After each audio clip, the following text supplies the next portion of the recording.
ఏ నిమిషానికి ఏమి జరుగునో ఎవరికెరుక అని ఒక కవిగారు ఎప్పుడో అన్నారు. రాజకీయాలలో ఇది మరీ ఎక్కువగా జరుగుతూ ఉంటుంది. వైసీపీకి చెందిన రాజ్యసభ సభ్యుడు విజయసాయిరెడ్డి శనివారం నుంచి రాజకీయ సన్యాసం చేస్తున్నానని ప్రకటించడం ఈ కోవలోకే వస్తుంది. గతంలో ఎక్స్ వేదికగా నికృష్టమైన పోస్టులు పెట్టిన ఆయనపై విమర్శలు వెల్లువెత్తడంతో ఇకపై హుందాగా ఉంటానని ప్రకటించి మాట తప్పారు. ఈ కారణంగా ఇప్పుడు కూడా రాజకీయ సన్యాసం చేస్తున్నానన్న మాటకు కట్టుబడి ఉంటారో లేదో వేచి చూడాలి.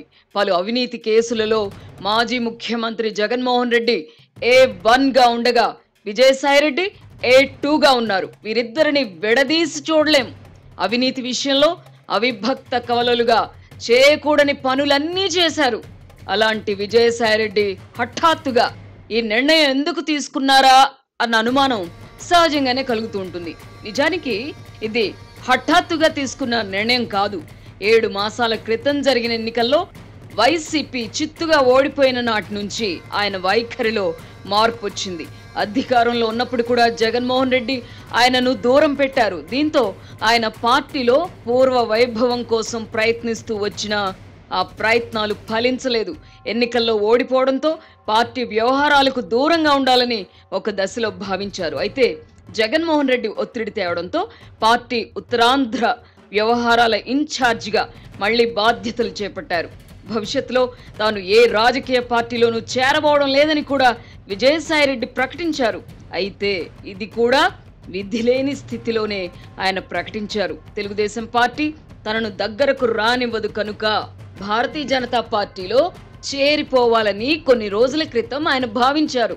తనతో పాటు 7-8 మంది రాజ్యసభ సభ్యులను తీసుకొస్తానని, పార్టీలో చేర్చుకోవాలని కేంద్ర హోంమంత్రి అమిత్ షాను కలిసి అర్జీ పెట్టుకున్నారు. అయితే ఈ విషయమై మరో కేంద్ర మంత్రి పీయూష్ గోయల్ను కలిసి మాట్లాడుకోవాల్సిందిగా అమిత్ షా ఆయనకు సూచించారు. దీంతో పీయూష్ ను కలిసిన విజయసాయి తనను బీజేపీలో చేర్చుకొనవలసిందిగా కోరారు. అయితే కేంద్రంలో ప్రధాని మోదీ ప్రభుత్వం ఏర్పడడానికి కారణమైన తెలుగుదేశం పార్టీ ఆమోదం లేకుండా తనను పార్టీలో చేర్చుకోలేమని పీయూష్ గోయల్ విజయసాయికి తెగేసి చెప్పారు. ఈ నేపథ్యంలో తెలుగుదేశం పార్టీ నుంచి నిరభ్యంతర పత్రం పొందడానికై విజయసాయి చెయ్యని ప్రయత్నం లేదు. పార్టీ ముఖ్యులను కలిసి తన మనసులోని మాటను చెప్పుకున్నారు. జగన్మోహన్ రెడ్డిపై పెండింగ్ లో ఉన్న అవినీతి కేసులలో అప్రూవర్ గా మారితే భారతీయ జనతా పార్టీలో చేరడానికి తాము క్లియరెన్స్ ఇస్తామని తెలుగుదేశం ముఖ్యులు ఆయనకు స్పష్టం చేశారు. దీంతో ఆయన డైలమాలో పడ్డారు.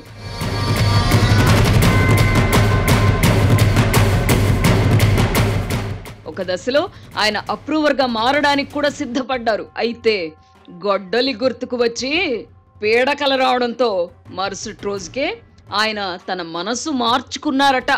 వైఎస్ వివేకానందరెడ్డి హత్య జరిగిన రోజు ఏమి జరిగిందో అక్కడి సన్నివేశాల గురించి క్షుణ్ణంగా తెలిసినప్పటికీ పార్టీ ఆదేశం మేరకు వివేకానందరెడ్డి గుండెపోటుతో మరణించారని తొలుత ప్రకటించింది విజయసాయి రెడ్డే కావడం గమనార్హం. అవినీతి కేసులలో అప్రూవర్ గా మారితే తనకు ముప్పు తప్పదని భావించిన విజయసాయిరెడ్డి మనసు మార్చుకున్నారని ఆయన సన్నిహితులు చెప్తారు. ఈ దశలోనే ఆయనను ఉత్తరాంధ్ర ఇన్ఛార్జిగా జగన్మోహన్ రెడ్డి నియమించారు. ఇష్టంగానో అయిష్టంగానో ఆయన ఆ బాధ్యతలు చేపట్టారు. తర్వాత కూడా చంద్రబాబుపై తనకున్న ద్వేషాన్ని దాచుకోకుండా ఎక్స్ వేదికగా నోరు పారేసుకున్నారు. 2029 నాటికి చంద్రబాబు బతికుంటే అప్పుడు తాము అధికారంలోకి వచ్చి ఆయనను జైలుకు పంపుతామని విజయసాయిరెడ్డి నోరు పారేసుకున్నారు. పనిలో పనిగా నాపై కూడా చెత్తారోపణలు చేస్తూ తన మనోవికారాలను బయట పెట్టుకున్నారు. బహిరంగ చర్చకు రావాలంటూ సవాలు విసిరి తోక ముడిచారు. చంద్రబాబును తిడుతూనే జనసేనాని పవన్ కళ్యాణ్ ను కీర్తించారు. కూటమిలో విభేదాలు సృష్టించే ప్రయత్నాలు చేశారు. విజయసాయిరెడ్డి మాటలకు చేతలకు పంతనుండదు. అందువల్లే ఆయన మాటలను రాజకీయాల్లో ఎవరూ విశ్వసించరు. భారతీయ జనతా పార్టీలో చేరడానికి సిద్ధపడిన ఆ పార్టీ ముఖ్యులు ఆయనను సీరియస్ గా తీసుకోలేదు. అయినా కనబడిన వారందరినీ కలిసి జగన్మోహన్ రెడ్డితో కలిసి తాను ప్రయాణం చేయలేనని ఆయన వాపోతూ వచ్చారు. ఎన్నికల ముందు ముఖ్యమంత్రిగా ఉన్న జగన్మోహన్ రెడ్డి తనను తరచుగా అవమానిస్తూ వచ్చినా విజయసాయి సహిస్తూ వచ్చారట. వాస్తవానికి వైఎస్ రాజశేఖర్ రెడ్డితో విజయసాయికి పరిచయం ఏర్పడిన నాటి నుంచి ఆ కుటుంబానికి విధేయుడిగా ఆయన ఉండిపోయారు. రాజశేఖర్ రెడ్డి ముఖ్యమంత్రిగా ఉన్నప్పుడు ఆడిటర్గా తన తెలివితేటలను ఉపయోగించి క్విడ్ ప్రోకోకు తెరలేపారు. జగన్మోహన్ రెడ్డితో అనతి కాలంలోనే వ్యాపార సామ్రాజ్యాన్ని నిర్మింపజేశారు.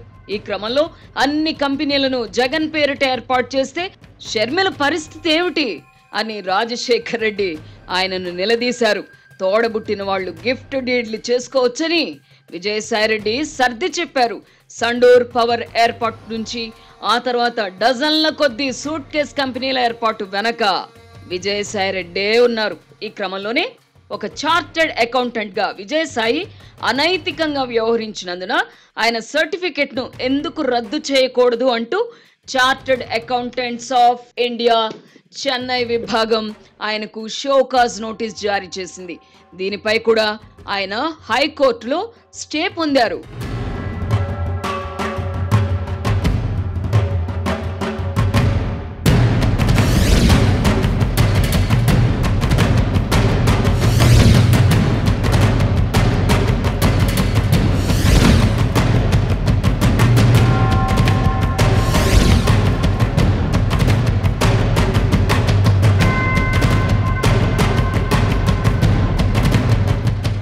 వైఎస్ కుటుంబంపై తనకు ఉన్న విధేయత, అభిమానం వల్లనే ఎన్ని ఇబ్బందులు ఎదురవుతున్నా ఆ కుటుంబంతో తన అనుబంధాన్ని కొనసాగిస్తున్నానని విజయసాయిరెడ్డి తన సన్నిహితుల వద్ద చెబుతూ ఉంటారు. మన దేశంలో రాజకీయ అధికారాన్ని మించిన అధికారం లేదని విజయసాయిరెడ్డి అంటూ ఉంటారు. అలాంటిది ఉన్న ఎంపీ పదవిని కూడా ఆయన ఎందుకు వదులుకుంటున్నారు అన్న ప్రశ్న తప్పకుండా వస్తుంది. ఈ నేపథ్యంలో జగన్మోహన్ రెడ్డితో ఆయనకు ఎదురైన చేదు అనుభవాల గురించి తెలుసుకోవాలి. రాజశేఖర్ రెడ్డి కుటుంబంతో ఉన్న ఆత్మీయ అనుబంధం కారణంగానే జగన్మోహన్ రెడ్డితో కలిసి ప్రయాణించవలసి వస్తున్నదని ఆయన తరచుగా అంటూ ఉంటారట. తన మాయా సామ్రాజ్య నిర్మాణానికి కర్త, కర్మ, క్రియ వంటి విజయసాయిరెడ్డి పట్ల జగన్మోహన్ రెడ్డి కనీసం ఉదారంగానైనా ఉండేవారు కాదట. మొదటిసారి రాజ్యసభ పదవి ఇవ్వజూపినప్పుడు ప్రతిపక్షంలో ఉన్నందున ఎమ్మెల్యేలకు తలా ₹1,00,00,000 ఇవ్వాలని జగన్మోహన్ రెడ్డి సూచించగా చెన్నైలో ఒక భవనాన్ని విజయసాయిరెడ్డి విక్రయించి ఆ సొమ్ము పంచిపెట్టి ఎంపీ అయ్యారు. ఒక దశలో విజయసాయిరెడ్డి ఫ్రెంచ్ కట్ గడ్డంతో ఉండేవారు. అప్పుడు ఆయన్ను చూసిన జగన్మోహన్ రెడ్డి రోత మీడియా ఉద్యోగుల ముందే మీ ముఖానికి ఆ పిల్లిగడ్డం అవసరమా అని వ్యంగ్యంగా వ్యాఖ్యానించారు. ఇలాంటి అవమానాలు ఎదురైనా భరించి జగన్మోహన్ రెడ్డి అధికారంలోకి వస్తే చక్రం తిప్పవచ్చునని విజయసాయి భావించారు. అనుకున్నట్టుగానే 2019లో అధికారంలోకి రాగానే ఆయన రెచ్చిపోయారు. ఉత్తరాంధ్ర ఇన్ఛార్జిగా తిరుగులేని అధికారం చెలాయించారు. ఈ క్రమంలో ఆయనకు పార్టీలోని ఇతర ముఖ్యులకు మధ్య విభేదాలు ఏర్పడ్డాయి.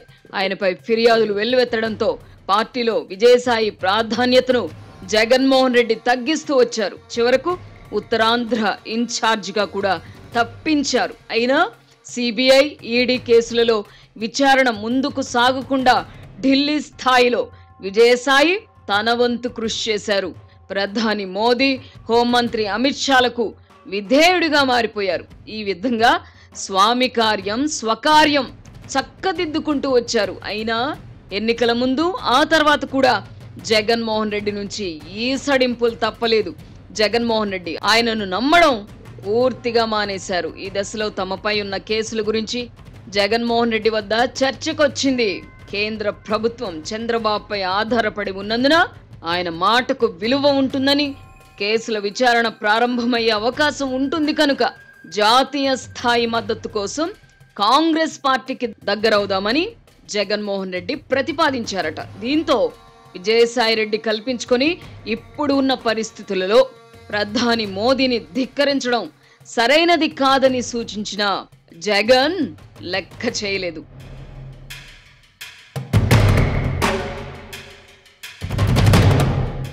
మరోవైపు తాను బియ్యం అందుకున్న అరబిందో ఫార్మా అధినేత రామ్ ప్రసాద్ రెడ్డి కూడా విజయసాయిరెడ్డి రాజకీయాల వల్ల తమకు ఇబ్బందులు వస్తున్నాయని అసహనం వ్యక్తం చేశారట. ఒక్కగానొక్క కుమార్తె సంసార జీవితంలో ఇబ్బందులు ఏర్పడకూడదని విజయసాయిరెడ్డి అంతర్మథనం చెందుతూ వచ్చారు. ఈ నేపథ్యంలో తెలుగుదేశం పార్టీ అనుమతి పొంది భారతీయ జనతా పార్టీలో చేరిపోయి ఆ తర్వాత రాజ్యసభ సభ్యత్వానికి రాజీనామా చేసి మళ్ళీ బీజేపీ తరపు ఎంపీ కావాలని భావించారు. తన కుమార్తెను తెలంగాణలో బీజేపీ తరపున వచ్చే శాసనసభ ఎన్నికల్లో పోటీ చేయించాలని కూడా ఆయన తలపోశారు. తానొకటి తెలిస్తే దైవం ఒకటి తలిచినట్టుగా ఆయనకు భారతీయ జనతా పార్టీలో చేరడం సాధ్యం కాలేదు. కుటుంబ పరంగా రాజకీయ సమస్యలు చుట్టుముట్టడంతో ఆయన కొన్ని రోజులుగా మానసికంగా నలిగిపోయారని చెప్తున్నారు. మా వాడు మెంటల్ బ్యాలెన్స్ తప్పినట్టుగా ప్రవర్తిస్తున్నాడు అని వైసీపీకి చెందిన ఒక ముఖ్యుడు ఈ మధ్య నా వద్ద వ్యాఖ్యానించారు. తాను ఇప్పటికీ బాడుగా ఇంట్లోనే ఉంటానని విజయసాయిరెడ్డి చెప్పుకుంటారు, కానీ అది నిజం కాదు.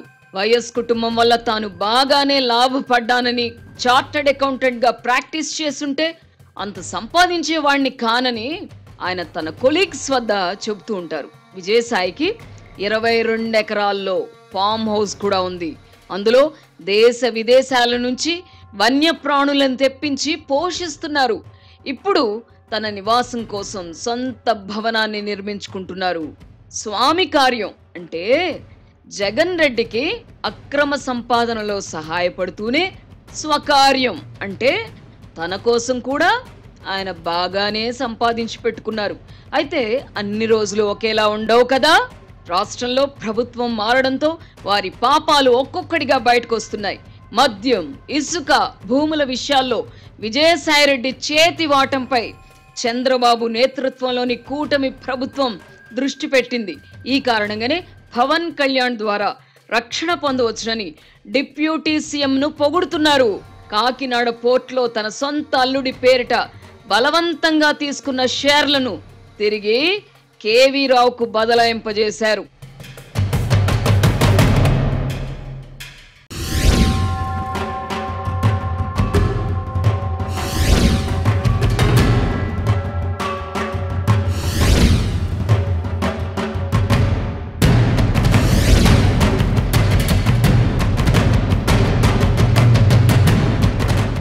ఇటు రాష్ట్రంలో అటు కేంద్రంలో ప్రతికూల పరిస్థితులు ఉండడంతో ఇక లాభం లేదనుకున్న విజయసాయిరెడ్డి రాజకీయ సన్యాసం తీసుకుంటున్నట్టు ప్రకటించుంటారు.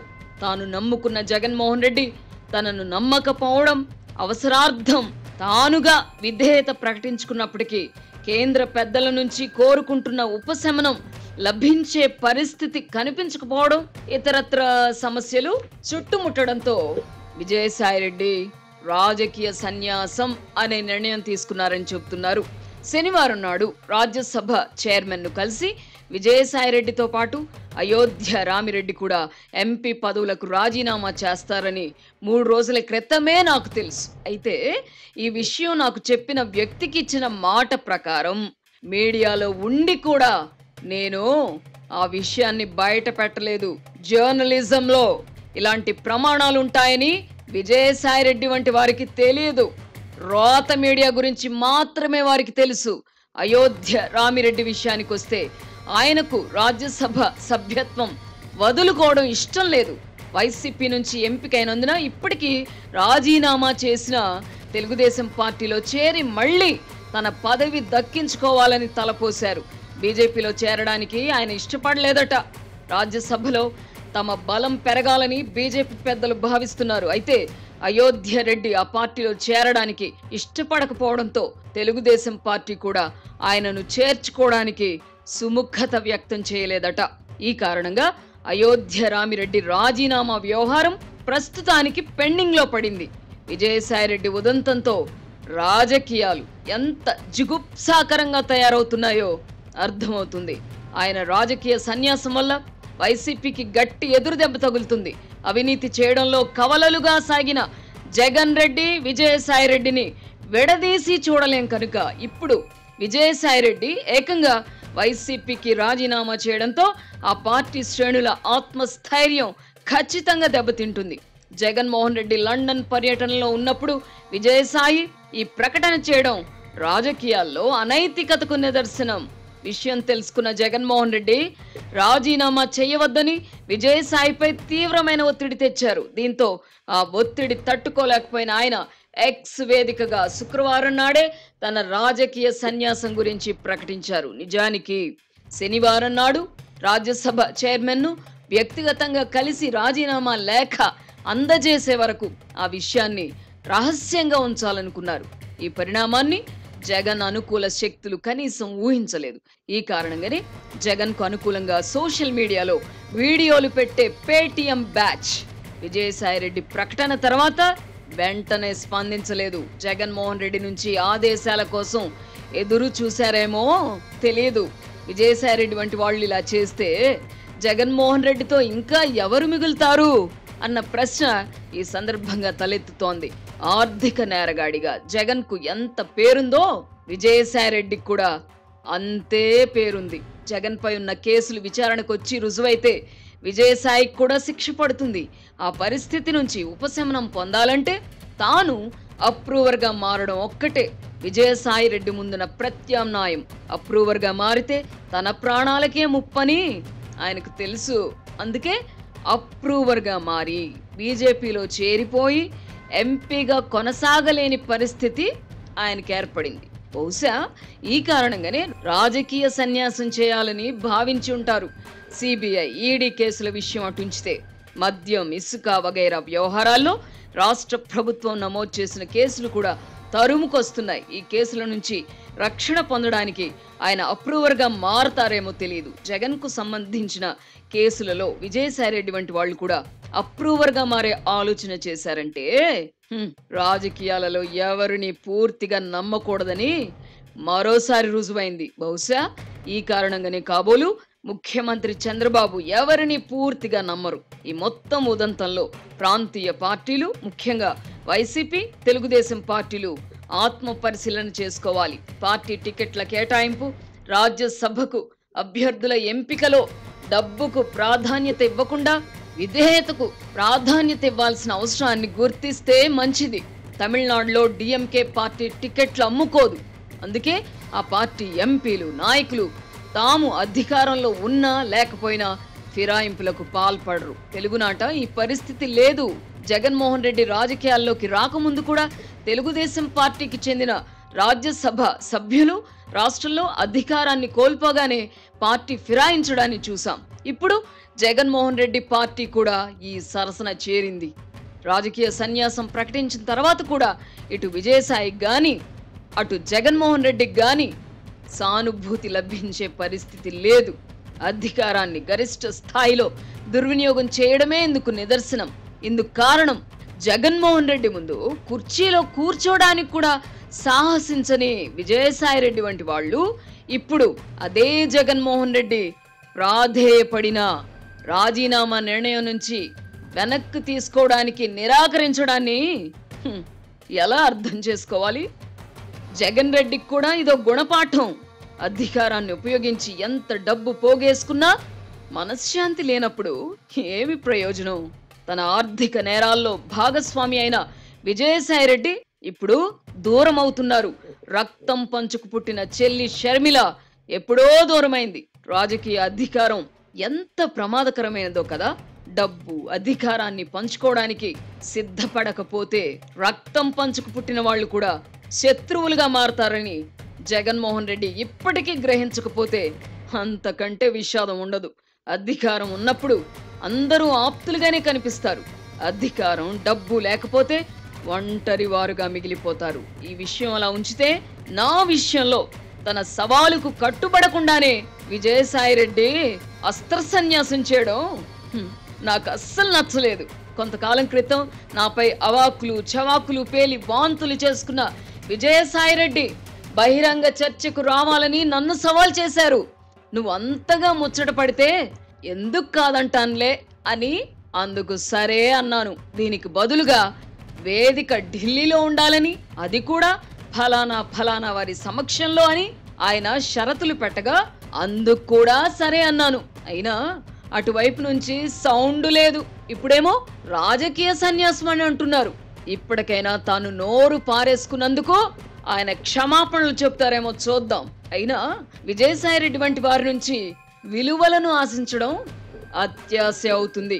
కాకతాళీయమే అయినా ఒకప్పటి సినిమా హీరోయిన్, డ్రగ్స్ కేసులలో అభియోగాలు ఎదుర్కొన్న మమతా కులకర్ణి శుక్రవారం నాడే సన్యాసినిగా మారిపోయారు. విజయసాయిరెడ్డి కూడా అదే రోజు తన రాజకీయ సన్యాస నిర్ణయాన్ని ప్రకటించారు. మమతా కులకర్ణి విషయం పక్కన పెడితే విజయసాయిరెడ్డి ఇప్పటికైనా ఒక మనిషిగా పరివర్తన చెంది చేసిన పాపాలు కడుక్కునే ప్రయత్నం చేస్తే ఆయన అస్త్ర సన్యాసానికి అర్థం పరమార్థం ఉంటుంది. లేని పక్షంలో ఆయనలో గుంటనక్క లక్షణాలు ఉన్నట్టుగానే భావించాల్సి ఉంటుంది.